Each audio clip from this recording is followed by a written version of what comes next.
नमस्कार दोस्तों, बहुत बहुत स्वागत है आपका इस कार्यक्रम में।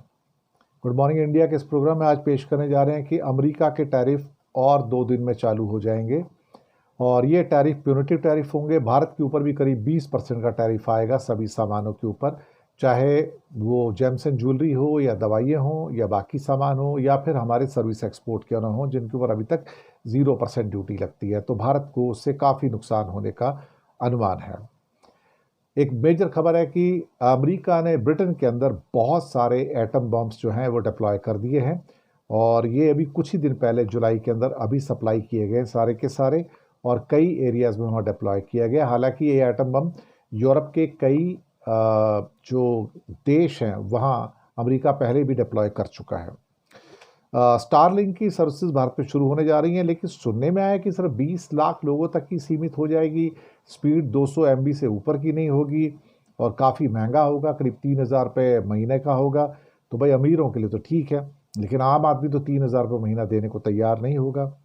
इसके साथ ही ईरान को S-400 मिल गया है और 26 जुलाई को उसका पहला टेस्टिंग भी हुआ है और पहला जो सिस्टम है वो इस्फहान के अंदर लगाया गया है। जो इस्फहान का बड़ा इम्पोर्टेंट न्यूक्लियर प्लांट है वहाँ पर इसको लगाया गया है। तो सबसे पहली जो खबर हम आपके पास लेके आते हैं वो खबर है जो बॉम्ब डिप्लॉय किया है, जहाँ ब्रिटेन ने बॉम्ब डिप्लॉय किए हैं, एटम बम जो डिप्लॉय किए हैं, वो ब्लूमबर्ग की रिपोर्ट आई है। जी हाँ, ब्लूमबर्ग की रिपोर्ट आई है, डिटेल रिपोर्ट आई है और उसने बताया है कि अमेरिका ने रूस के खतरे को देखते हुए नेटो के साथ जो वॉर हो सकती है, ब्रिटेन के अंदर 15 सालों में शायद पहली बार अपने परमाणु हथियार तैनात कर दिए हैं और ये रूस को भी एक चेतावनी देने की कोशिश की है कि मेरे जो परमाणु हथियार हैं वो अब यूरोप के अंदर भी डिप्लॉय किए जा रहे हैं। डिटेल इसलिए मैंने कहा कि 16 जुलाई को ब्लूमबर्ग की रिपोर्ट कहती है कि 16 जुलाई की बात है। 16 जुलाई को अमेरिका के एक मिलिट्री विमान ने अपने ट्रांसपॉन्डर ऑन रखे ताकि रशिया तक न्यूज़ पहुंचे कि मैं ब्रिटेन के अंदर एटम बम डिप्लॉय करने जा रहा हूं। न्यू मैक्सिको के जो उसकी अमेरिका में एक जगह है, न्यू मैक्सिको के किर्टलैंड एयरफोर्स बेस है। किर्टलैंड एयरफोर्स बेस ये परमाणु हथियारों का यानी कि एटम बम का बेस माना जाता है। वहाँ से एक उड़ान भरता है और वो जाता है ईस्ट इंग्लैंड के रॉयल एयरफोर्स लेकनहीथ एक एयरपोर्ट है, उसके लिए उड़ान भरता है। डिफेंस एक्सपर्ट्स का मानना है कि इसके अंदर B-61-12 थर्मो न्यूक्लियर बॉम्ब थे। जी हाँ, B-61-12 थर्मो न्यूक्लियर बॉम्ब थे। 2008 के बाद से अमेरिका में ब्रिटेन में अमेरिका की पहली तैनाती होगी, एटम बम की तैनाती होगी। अब टोटल नंबर कितने हैं ये तो मुझे पता नहीं। कुछ लोग कह रहे हैं कि 10 हो सकते हैं, कुछ कहते हैं 12 हैं, कुछ कहते हैं 14 हैं। लेकिन एक न्यूज़ के मुताबिक विमान का ट्रांसपॉन्डर जानबूझ के चालू रखा गया था कि ताकि मॉस्को को संदेश जाए कि अमेरिका ने अपने एटम बम्स जो हैं वो ब्रिटेन के अंदर अब डिप्लॉय करना शुरू कर दिया है और वो उसको मजबूत कर रहा है। वैसे अमेरिका और ब्रिटेन ने ब्लूमबर्ग की इस रिपोर्ट पर कोई भी टिप्पणी नहीं की, कोई भी इसकी पुष्टि नहीं की है और फिलहाल जो स्थितियां हैं कि जो कई किस्म के जो एटम बम है अमेरिका के, वो बहुत सारे देशों के अंदर ऑलरेडी डिप्लॉयड है यूरोप के अंदर। लेकिन रूस से बढ़ता हुआ खतरा मुझे लगता है कि बहुत बड़ा है और ब्रिटेन को मिलने वाले जो F-35 बॉम्ब्स हैं जो एटम बम को कैरी भी कर सकते हैं, वो शायद इसी कड़ी का एक हिस्सा भी आप कह सकते हैं। मुझे लगता है कि नेटो रशिया और चाइना को रोकने के लिए अपने और एटम बम की जो तैनाती है उस पर भी विचार कर रहा है, क्योंकि ऐसा लगता है कि जैसे तीसरे विश्व युद्ध की घंटी बहुत नज़दीक है, बहुत ज़्यादा दूर नहीं है। इसके साथ ही एक खबर ये है कि ईरान को रशियन S-400 मिल गया है और उसका टेस्टिंग भी हो गया है वहाँ पर और ये इस्फहान के अंदर डिप्लॉय किया गया है।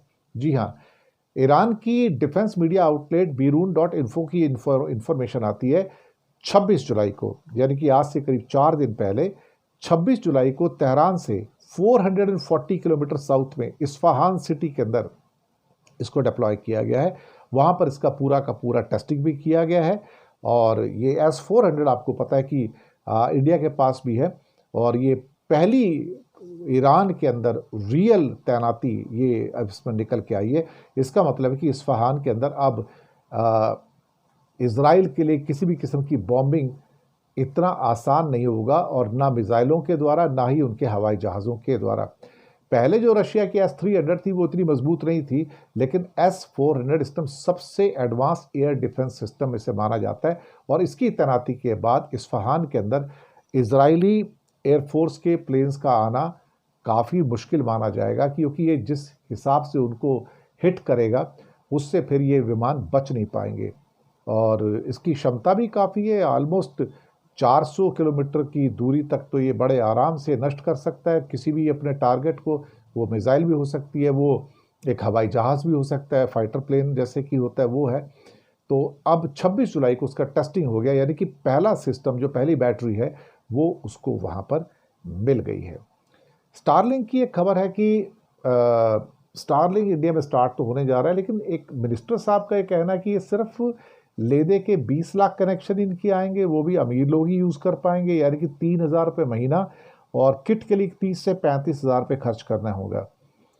ये रेस्ट्रिक्शन लगाने की जो चीज़ें आ रही हैं स्टारलिंक के ऊपर, वो मुझे समझ में नहीं आया कि ये क्यों हो रही है, और मिनिस्टर का ऐसा स्टेटमेंट क्यों आया कि 20 लाख लोगों को ही दिया जाएगा, ऐसा क्यों है? ये खतरा किस बात का? क्या ट्रंप से कुछ ऑर्डर मिले हैं जिसके द्वारा कि स्टारलिंक को आगे नहीं बढ़ाना है और उसको पीछे करना है? मुझे नहीं मालूम क्या चक्कर है, लेकिन ऐसा लगता है कि जैसे भारत सरकार स्टारलिंक से कदम पीछे खींचने के चक्कर में, और जितनी रुकावटें हो सकती हैं उतनी डाल सकते हैं। बाकी क्या होगा ये तो कहना बड़ा मुश्किल है, लेकिन मैंने इस न्यूज़ को जब पढ़ा तो मुझे बहुत हैरानी भी हुई कि ऐसा कैसे है। अब आज हो गई दोस्तों 30 तारीख, तो अब सिर्फ एक दिन और बचा है, और अमेरिका के जो टैरिफ हैं वो 200 कंट्री के ऊपर लागू हो जाएंगे। जी हाँ, 200 कंट्री के ऊपर ये जो टैरिफ हैं ये लागू हो जाएंगे। और कहीं ना कहीं अब एक बात तो बिल्कुल पक्की हो गई है कि इन टैरिफ से बच पाना अब किसी के बस की बात नहीं है। ये भी कह दिया है अमेरिका ने कि भाई अब सबके लिए अलग अलग तो मैं टैरिफ लगा नहीं सकता, तो 15 से 20% के टैरिफ जो हैं वो सबके ऊपर लगेंगे, कॉमनली लगेंगे। अब कोई इससे बचने वाला नहीं है यहाँ पर। मैं इसकी बात को मान के चलता हूँ कि ये जो टैरिफ आएंगे, ये टैरिफ जो हैं ये सबके ऊपर लगेंगे, और भारत भी उससे नहीं बचेगा। और ब्रिक्स के 10% एक्स्ट्रा टैरिफ भी लग सकते हैं। जी हाँ, ब्रिक्स के कंट्री होने के नाते 10% के एक्स्ट्रा टैरिफ लग सकते हैं। लेकिन भारत के जो सर्विसेज एक्सपोर्ट हैं, जो कि 100-125 बिलियन डॉलर के हैं, उनको तो बहुत बड़ा झटका लगेगा, क्योंकि अभी तक तो 0% टैरिफ है उनको। और अब जो है क्या कहते हैं कि इसके ऊपर कुल मिला के इतना हाई टैरिफ लग जाएगा, ये मेरी समझ से बिल्कुल और बिल्कुल बाहर है। तो भारत के एक्सपोर्ट्स के लिए, चाहे वो दवाइयाँ हों, जेम्स एंड ज्वेलरी हो, मशीनरी हो, वो नुकसान में आएंगे। मेटल्स के ऊपर ऑलरेडी 50% का तो टैरिफ लग ही चुका है, 50% का टैरिफ लग चुका है। तो वो इस बात को भी अब मैं क्या कहूँ अल्टीमेटली कि 50% इंडिया को बर्दाश्त करना पड़ेगा, जो कि मेटल, कॉपर है, एल्युमिनियम है, स्टील, उस पर लगा दिया गया। सभी देशों पे 50% है। और दवाइयों के ऊपर जो कह रहे हैं कि 200% तक मैं टैरिफ लगाऊंगा, दवाइयों पर टैरिफ अलग से आएगा।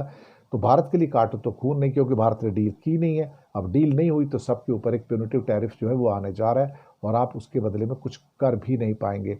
और उनका ये कहना है कि जब ये टैरिफ लगेगा और आप उसके बराबर के टैरिफ लगाते तो ये उसका और ऊपर लगा दिया जाएगा। तो ये टैरिफ ज़्यादा हो सकता है। इस चक्कर में हमारे स्टॉक एक्सचेंज टूट रहे हैं, हमारा रुपया टूट रहा है, हमारी जो बाकी प्रोडक्शन है, मैन्युफैक्चरिंग है, वो टूट रही है। हर चीज़ इस समय दबाव में आती हुई नज़र आ रही है। इसके अलावा हम और क्या कह सकते हैं? तो स्थितियां भारत के हिसाब से कोई इतनी अच्छी और फेवरेबल नज़र नहीं आ रही हैं। तो ये थी दोस्तों आज हमारी गुड मॉर्निंग पेशकश, और उम्मीद आपको पसंद आई है। बताइएगा प्रोग्राम कैसे लग रहे हैं। चैनल को सब्सक्राइब कीजिएगा, लिंक आगे बढ़ाइएगा। हो सके तो छोटी छोटी आर्थिक मदद कर सकते हैं। नीचे हमने आपके लिए यूपीआई नंबर और बैंक अकाउंट नंबर दोनों दिए हैं। किसी एक को चुनकर छोटी सी मदद करके अच्छी पत्रकारिता को आगे बढ़ाने में आप हमारा सहयोग भी दे सकते हैं। बहुत बहुत शुक्रिया। आपका दिन शुभ हो। धन्यवाद आपका।